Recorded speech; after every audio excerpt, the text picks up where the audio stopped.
Hal Sparks. Oh.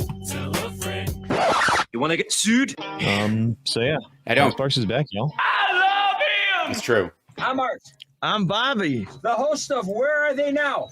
Now let's get back to the Hal Sparks radio program, mega worldwide. Hey, listen. Hey, listen. People are pointing out that I can now dance on camera because I'm not sitting. Because Hal. Yes.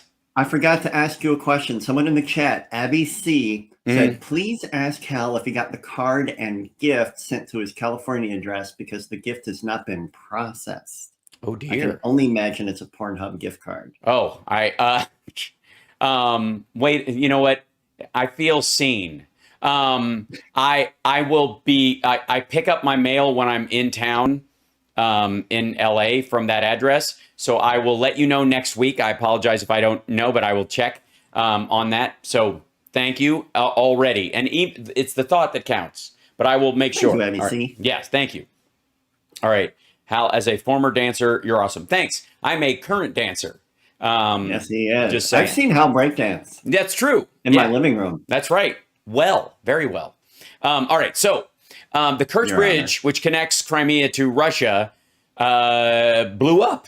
It had a big explosion on it this week. Now, people have been wondering about this bridge for quite some time. Like, when are they going to hit this bridge? When are the Ukrainians going to hit this bridge?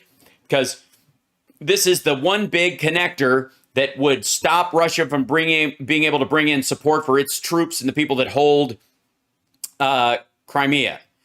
Okay, couple of things. One, they also have to be able to get out that way. So the issue that the Ukrainians have is that in attacking these bridges is that they are surgically hitting them in a way where you can't bring heavy gear across to bring new stuff in, but you can GFTO. You can leave. They want people, both citizens and military, to be able to exfil, to split, to get out of the place. So a lot of these bridges, you can still drive a car across, kind of like the end of Escape from New York. Oh, yeah. Right? They want you to be able to do that. And that's been the tricky part with a lot of these. They also don't want to blow up their own bridges at some point. Now, this one, at some point, once they clear out Crimea, is going to go. Like, they're going to, for at least a decade, nobody's going to trust Russia anymore. So having that bridge will have no worth. If they want to try and get there, they can take a boat or a plane or something, but they're not like the need for this bridge after this is over will be minimal, if existent at all. It'll be a monument to how awful Russia has been to the Ukrainians. That said, the explosion that was on it, and there's a big picture of it. Let's see if I can find the picture to show people on the, because rail traffic has reopened. There it is. It's huge. Wow, Yeah. And look, Dr. Evil. Is that Dr. Evil? No, that's not Dr. Evil. That is Sergei Surovkin. They put a single commander to lead all of its forces in Ukraine. This guy, they fired last week. Putin fired everybody and put Dr. Evil in charge. Yeah, that's who he put in. This guy, Sergei Surovkin. And by the way, he's the next guy in the Pez dispenser. This won't last because okay. But here's the thing about the Crimean bridge blast. You want to hear, Johnny Million? You're going to love this. Yes, please. The explosion did not come because of a missile strike. Information so far is that a truck full of fuel blew up. The idea, and it was not a suicide bomber. It did not come from, by the way, Russia controls both sides of the bridge. It did not come from the Crimean side. It came from the Russian side. The truck that exploded with the dude smoking in the cab or whatever. This is yet another self-inflicted wound. Now, could the Russians be lying about this? Could the Ukrainians, because they're dunking on this, could the Russians be going, no, that was us. We did that. That was just a thing. It happens all the time. No biggie. from the AFP news agency, Mikhail Polodyak says, it is worth noting that the truck that detonated, and it's interesting wording, that detonated, according to all indications, entered the bridge from the Russian side, so the answer should be sought in Russia. This, along with the pipeline explosion, by the way, could be Russia cutting itself off from the world and burning its boats at the shore, essentially.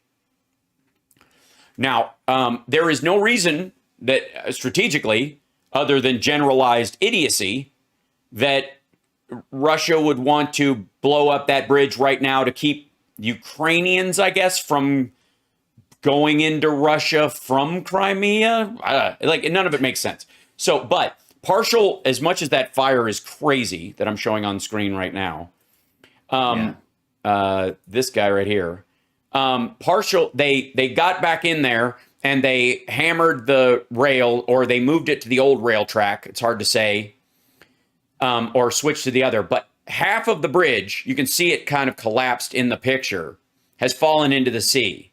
And the rail side, while it's been damaged by fire, has been marginally repaired, and slow rail traffic has been restored to the bridge going to and from.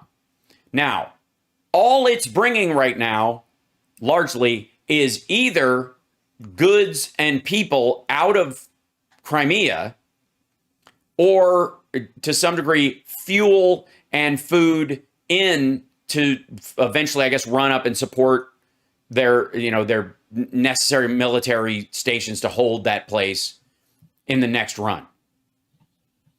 A bridge to the Moskva, exactly. But the bottom part of it is completely melted away. Now, obviously, the Ukrainian response to it has been, "What's up, bruh?" In all of this, and this goes in line with a story that just came out of from Kharkiv about who the Ukrainians are encountering in their battles, where they are taking giant swaths of land of their own country back at lightning speed. And the word from these troops is, these aren't, and this is from the Telegraph World News, dispatch from Kharkiv, these Russians are not like the ones we were fighting before. And not, for as far as Russia's concerned, in a good way. Back in May, artillerymen from Ukraine's 14th Mechanized Brigade were struggling to hold back Russia's relentless offensive in Donbass, trying to answer an enemy firing 5 or 7 times more shells than they could.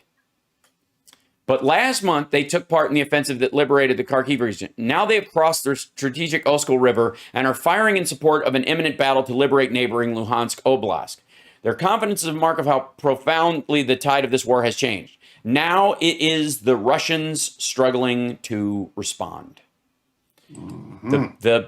The conscripts and the people that they've been pulling up that need months of training are getting days of training before Putin cooks up the story and tosses the 6 of us into the meat grinder.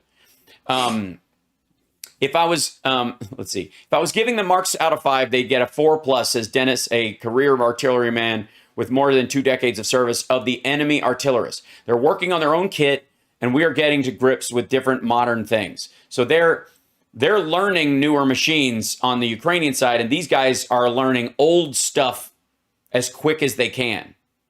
Their guns are still understand this. The Russians are using self-propelled 122 SAUs, Soviet-built weapons, which the men wryly declare were born in 1970.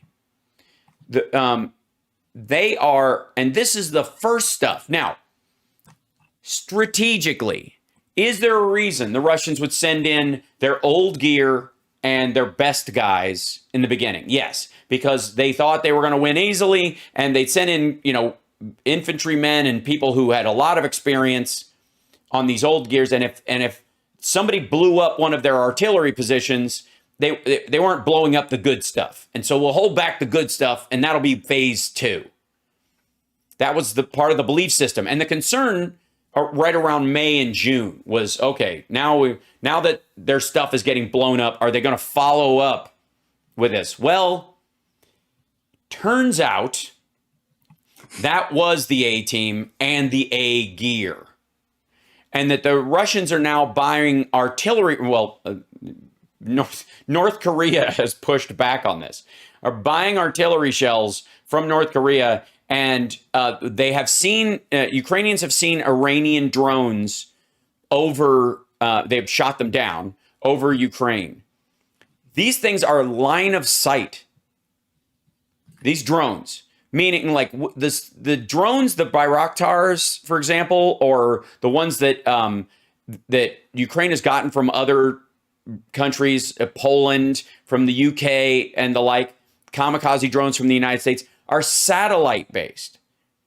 Once you let them fly, you don't have to be able to see them with your eyeballs for them to work. Do you know how close to the front line you have to be for an Iranian drone to actually work?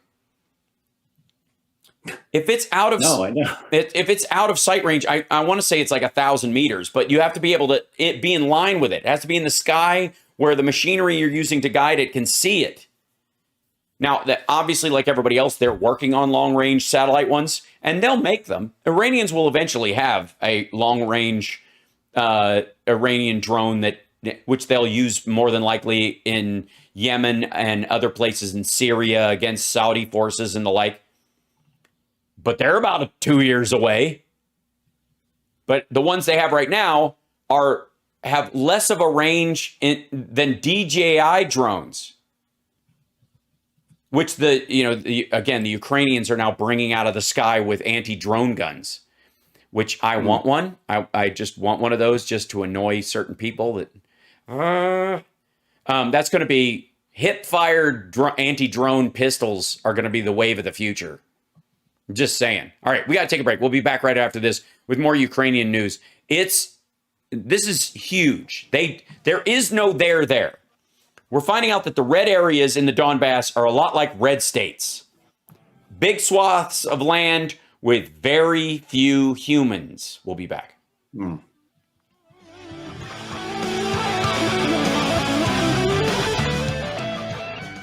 Welcome back to the Hal Sparks radio program, Mega Worldwide. I'm showing pictures of the bridge that collapsed. And again, according to Russians, this is self-inflicted. They did this to themselves. These pictures I've got up right now that are on Twitter are from Russians. They're posting this. This is not CGI. By the way, can I just say the Finnish Prime Minister, Sanna Marin, oh my God. Like, how come Finnish prime ministers look like supermodels? And secondly, she's not having it. She essentially says, way out of the conflict. The way out of the conflict is for Russia to leave Ukraine. So they asked her, for the who's at home, they asked her, what's the way out of the conflict in Ukraine? And she goes, the way out of the conflict is for Russia to leave Ukraine. Thank you very much. Yeah. And she walks off. I don't know why all the people who are like, oh my God, there could have been a peace deal and there's a peace deal and it could have been a peace deal. The peace deal is let us keep the land we already took. Yeah, the peace deal is give up Ukraine. Yeah. And when you're losing, you don't get to dictate that, especially with the threat of using nuclear weapons. And secondly, it wasn't your land to start with. It's literally like, forcing a sexual assault victim to marry their assaulter. If I can put it in as delicate language as I want. That's what the world is asking for. That's what the right-wing, hyper left-wing overlap, the horseshoe theory about Russia's poor little, they just want to speak Russian in their Russian-speaking areas. No. They want the oil and gas. This is a resource war to steal from the Ukrainians. And they want to eliminate the Ukrainian language and the functioning democracy that happened there by claiming that neo-Nazis stole their country away from them so that they could elect a Jew. It is. Oh, wow. Right? How did that plan work out for the neo-Nazis in 2014, allegedly? That's the big thing, right? We got to denazify. Hey, they got a Jewish president. Job's over. Piss off. Leave. Goodbye. Oh, my God. So this is another shot of the Kerch Bridge explosion. Again, it comes from the Russian side of this.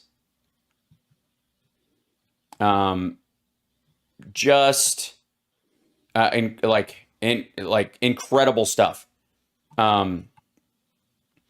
So, and at this point, we do now know that the biggest supplier of arms to Ukraine is not the United States. We're sorry, guys, we're second. Number one is Russia. Literally, Russia has given Ukraine 44 tanks in 48 hours. It's almost a tank an hour. Working, functional tanks. That's at this point. And I think the list I'm looking at is destroyed, combat losses. But so far, Russia has lost 2,472 tanks, 5,111 armored vehicles, 1,459 artillery positions, 345 multiple launch rocket systems, 180 air defense systems. That's the big one. That's Kherson. That's Kharkiv. That's what helped that happen. 266 military jets. Russia does not have, this is amazing to me, has not had air superiority during this entire thing. And they've lost 266 military jets. Those are the things they thought would be the safest, sending them into battle. So those are the good ones. Unlike the tanks, if they even have better ones, they were definitely sending in their top of the line military jets, and they've lost 266 of them. 234 helicopters, 1,079 drones, 246 cruise missiles, 15 warships and boats, 3,875 vehicles and fuel tanks, and 136 special equipment, meaning anti-radar guns and, anti-radar systems, rather, and, I guess, like information outpost, movable information outposts and that kind of stuff. That, first of all, the Russians in I guess 11 years in Afghanistan lost, I want to say 12,000, somewhere between, it's watery numbers, somewhere between 12,000 and 16,000 troops. There were 1 million Afghan citizens killed and 200,000 Afghan military killed in 10 years of the Afghan war. At current count, the Russians have lost 62,000 soldiers, eliminated, both killed and taken off the battlefield. So awful. And for what? Because they didn't want to pay transit fees to Ukraine for their oil and gas?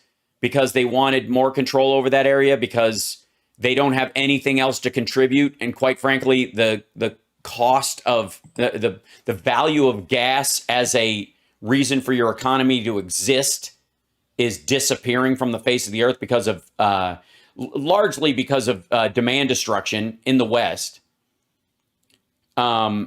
This is, and from an hour ago, The Economist is posting, Russian military lines appear to have collapsed in places. Ukraine's goal of reconquering all of its lost territory no longer looks so implausible, meaning Ukraine is going to take back the entire Donbass and Crimea. That's gonna happen. Get used to the idea. And if Russia wants peace so badly, they can take all their Ukrainians out of those areas, build them houses, move them back to the motherland, and build a wall. Knock yourselves out. Do it. Pull a Trump. Matter of fact, have Trump come over there and show you how to get. He'll tell you he'll get Ukraine to pay for it. Brilliant. Oh yeah. Before we get to the break, I know we have a couple of callers on the line, so let's grab one and see if try our luck at calls. Let's see, who do we have first there, Chicago? We have Robert from Florida. Oh, Robert from Florida. What's happening? Hey, how are you? What's going on over there? Good. Hey, just for the record, are you and yours well after the hurricane damage and all that? I'm in Naples. I'm in North Naples. I'm about 8 miles from the Gulf of Mexico, and we made out all right. We lost a day without power, and thank you for asking. I got like hits I want to talk about. You know, my company that I work for, we do government work. We do a lot of construction, heavy. We're actually cleaning up Fort Myers Beach. We're making the accessibility to Pine Island and all that stuff. That's we canals. We do all that kind of stuff. It's horrific what I saw. You know, just sad. Knowing that, literally hundreds of feet from me, there are people dead inside their homes and pancake houses that are pushed into another house, and there's nothing you can do. They had dog sniffing units out there trying to, locate and rescue people, and just horrific. And one of the things I wanted to talk real quick about this, and I want to say a couple other things, especially about Ukraine, is that you might see a story coming out that DeSantis is making an effort to tell the county examiners to keep a low count on actual mortalities from the hurricane. So someone who lost power that needed energy to breathe or something, they died. They don't because count. of the storm. Right. No, they don't count. They died for whatever their underlying thing was. Even COVID. They'll say, "We'll take a COVID death over a hurricane death because, the election's coming up next month." Right. So it's a political game that he's playing with people who are, their whole goal is to figure out why people died to prevent it the next time. Yeah. All right. But that's one thing. But the other thing is the hurricane, they're job producers. I mean, someone's like, I get paid to bring the heavy equipment to where it's got to be. Right. And then someone's going to build a house, and then someone's going to paint it, and everybody, all the aspects of building. So, yeah, they are there. Right. Their job stimulus. I want to talk about Herschel Walker real fast. Just thinking about this. He fired his campaign manager, and I think I know the reason why. Because Operation Research starts at home with Herschel. Wouldn't you think he should have known the damage that he had behind him? So I heard he failed him from the get-go. The early reports, Robert. Early reports, Robert, was that he, when this stuff started to break about the other kids, this was a month ago, more. He had to have a sit down with his team, and they had to ask him if it was true. They had a powwow about this in mid-campaign. So he's down to wearing his helmet at the debates. That's all he's got left is his football accolades from Georgia Tech. I mean, I have a feeling he'll put it on there too. Just say, "Hey, remember me? Hey, this bridge in the Ukraine." Yeah. I'm sorry to jump around you. I know it's okay. There's a lot. I mean, I want to say a few things and get out. Okay, so the bridge there. Okay. I'm disagreeing with you. I can understand your point saying you want to live one of those bridges stand so they can go home. I'm to the point where, no, you want them to walk home or swim home. Or to walk around the long way, or you want them, pick them up in a boat and get them out of there. I'm not even, I might believe that this was an accident, but I don't think it was an accident. I think it was sabotage. I think the people who are fighting for Russia in the Ukraine or Crimea or whatever, they're seeing the writing on the wall. They're saying we're losing. And they want to get out, and Russia's trying to stop them. Yes. Right. Good. And the other thing is, like, Russia and Saudi Arabia, they want to slow down the gas price with OPEC and all that stuff. Right. Biden should say, hey, Saudi Arabia, go take a look at the Russian military. You want theirs? Because they can get it at a discount because we're not going to sell you ours anymore. Right. They should play hardball. If they want to play hard with us, we'll play with them. Listen, I'll let you guys. Yeah, appreciate the call. Yep, there's a lot to cover. Appreciate it. Be safe, okay, when you're out there. Again, one of the things that after these cleanups that we've learned after 9/11 especially is the ancillary toxicity of all the things that can be in and around a house that's been waterlogged and the leftover just mold itself. Like look at after post Katrina in New Orleans. There's a lot of health issues that can happen. So everybody involved in that stuff, God bless them for the work that they're doing, especially the people who are running down there and providing water and support to people who are still down there. And again, we got to take a break, but one thing that stands out to me about Florida is that DeSantis and the Republicans have fostered a mentality that you do not trust the government. The government, whatever the government tells you is wrong, it's bad. And then when it comes time to warn people, get out, you're in danger, there is a hurricane coming, people blow it off because you have told them not to believe you. You have inverted. If somebody says wolf, it's never a wolf. That's what you've said. And these people, and then you're feeding them to the wolves. We'll be back.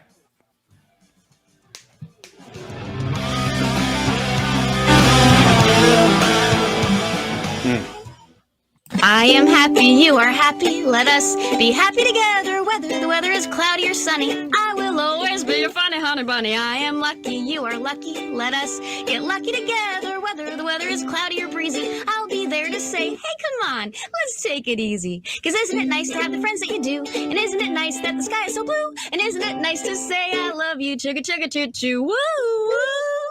I am smiling, you are smiling, let us smile together, whether the weather is cloudy or stormy. I will still be there in the morning, I'll be right by your side in the morning. I'll make you breakfast in the morning, I hope that you like cereal.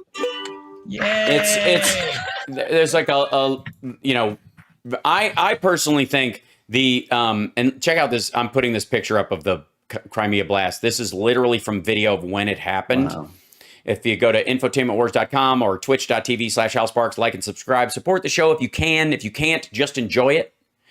But holy smokes, can you imagine being on this bridge when it blew up? And the Russian commander that they put says the key Crimean bridge was bombed. Well, if it was bombed from people in Russia. Yeah, and by the way, notice, and this is an article from Bloomberg. But I want to see if this is a Bloomberg article about this. In its latest shakeup, Russia's defense ministry named Sergei Surovikin as a.k.a. Dr. Evil. That's Dr. Evil, as commander of all of its troops fighting in Ukraine. Because what you really want is one megalomaniac micromanaging all of the troops who just got there and have no training. I don't see how they can lose, Johnny. At this point, sounds like a plan. Got it nailed. Oh yeah, it's like saying, "Oh my God, our guitar player has quit the band." Anybody out there play guitar? I play Rock Band a lot. Do you have a guitar with 4 buttons on it? No, but get up here. The heck with it. All right. A week after Moscow's forces withdrew from a key Donetsk town and faces losses on the southern front, and the military prepares to integrate, quote, some 300,000 new conscripts. Now, that number has been bandied about since the order to call up. We now know that there was a secret directive to pull up 1.2 million conscripts from both Russia itself and its other countries like Georgia and Chechnya and places it has control over. Whatever. Not going to happen. And we now find out also that half of the conscripts that were pulled up from this one area, which was their biggest draw, half of them were not physically able to serve in the military. They were, they were bringing up some people who were terminally ill, not just sick, not just I'm a diabetic, I need insulin, I can't go to the front because there's no way you're going to send me there other than to just die. Half of them, 150,000. So let's say they get 150,000 of them are geared up and ready to go. They're also 6 months away from actually being trained to actually do it, which is amazing. The 19-kilometer Kerch Strait Bridge, a key link between annexed Crimea and the Russian mainland, was damaged in an explosion and fire that caused the partial collapse of the roadway. Putin has ordered an investigation into the incident, which one official called a, quote, terrorist act. By Russians, I presume. Now, I along with what Robert was saying, I have an idea that I would like to put forward on this in a second, but I'll finish the article. The International Monetary Fund's executive board approved $1.3 billion to help Ukraine with its financing. European Union leaders edge closer to a Russian gas price cap as a further measure to punish Putin for an invasion of Ukraine, as Kremlin forces intensified strikes on the southern city of Zaporizhzhia. By the way, they declared Zaporizhzhia, the nuclear plant, as part of Russia's crucial infrastructure so that they can blow it up, blame the Ukrainians, and then say the Ukrainians attacked them and made it was a nuclear attack so they can do something. And again, stack this with all the other things they've said that are garbage. But anyways, so here's my theory, and I'm sticking to it. This is on the bridge and the explosion and all that stuff.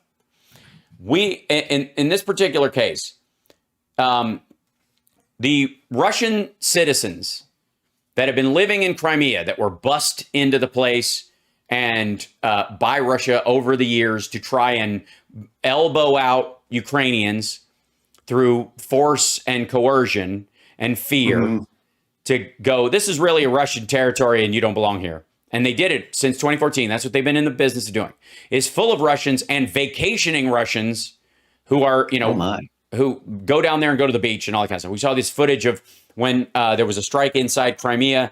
They all started getting in their cars and leaving. There has been a giant exodus of the Russian like human shield population that Russia has been moving into Crimea since 2014. They all started leaving. The side of the bridge that got blown up, the bridge itself, is car traffic, not the rail side. These are not, and the trains that are on there are not passenger trains. There might be troop trains that they could put on them, but they are material support trains for the military and for other energy uses and whatnot. Resources both taken in and out of going into and out of Crimea. I personally think this is a Russian attack on that bridge to stop the Russians who live in Ukraine from leaving, because it's their only way out. Oh, wow. Without facing Ukrainians on their way off the peninsula, off of Crimea. That's why. If they leave through that bridge, so that they can keep people in the country to draft. Right. Yeah, or to just make cannon fodder out of, so that they can get another like Amnesty International article about how Ukraine is killing civilians as they take back parts of the city where there are military scattered throughout each of these cities in Crimea, in and amongst the civilian population, and the civilian population has no place to go. If they want to leave, they're going to have to leave through area that Ukraine will control, and therefore they'll think it's too dangerous and they'll stay and get killed. And so Russia is using those people to pad the death toll that Ukraine will have to explain if they take back Crimea. That's it. It won't work, by the way, because the Ukrainians will say, once they move in on Crimea, probably in the next couple of months, because this is the area, by the way, that won't be affected by winter as much as the northern territories. That part will slow down and stop, and the areas near the water will stay warmer longer, and therefore Crimea will be the obvious push as the weather gets colder. Let me see if I can bring up a map so we can kind of talk about it in particular. So they repaired the bridge last night, and Ukraine is posting, there's no panic in Crimea. All the goods being taken from the shelves and money is emptying out of the ATMs, but everything is fine. Let's see, Crimea map. Let me see if I can bring that one up in here. Okay, so the area around Crimea, there's off the tail end of it, there's this connective bridge that comes off if you were looking at Crimea from straight ahead on a regular map, to the right-hand side that goes to the mainland of Russia. The only other way is to go up to the mainland that is Ukrainian territory seized by Russia, and then cross the border into Russia above where the water is connected. The Ukrainians will eventually, once they take Kherson, go, we're coming into Crimea next. If you're a Russian citizen and you want to leave, we are not going to bomb this area unless there's military vehicles. Get out. Start leaving now. We don't want to harm you. We just want our land back. And if you are forced to stay, let us know, and we will take you out via boat on the other side of the island. We'll start evacuating people, or the other side of Crimea. We'll show up at this dock and get on a boat, and we'll sail you back to Russia ourselves on a grain boat. But if they're going to leave, they're going to have two routes. One across that bridge, which the Russians have effectively blown up so that the Crimean Russians can't leave, or across land, or have to stay where they think the Ukrainians, there's a higher chance that they'll be killed in Ukrainian bombings of the military areas. This is how it's going to go over the next 3 months. Because like I said, the northern areas are going to get colder faster. This area will be more traversable. Yeah, somebody in the chat saying third is in a body bag. Well, that's what Russia is counting on. Russia filled these areas with Russians to make them afraid to fight to get the land back. That was the goal of these people. These people are cannon fodder, unarmed cannon fodder. Yeah, weight on the bridges is the issue. So as we're going to watch this play out, but I've said this before, there's no way Ukraine doesn't take back Crimea.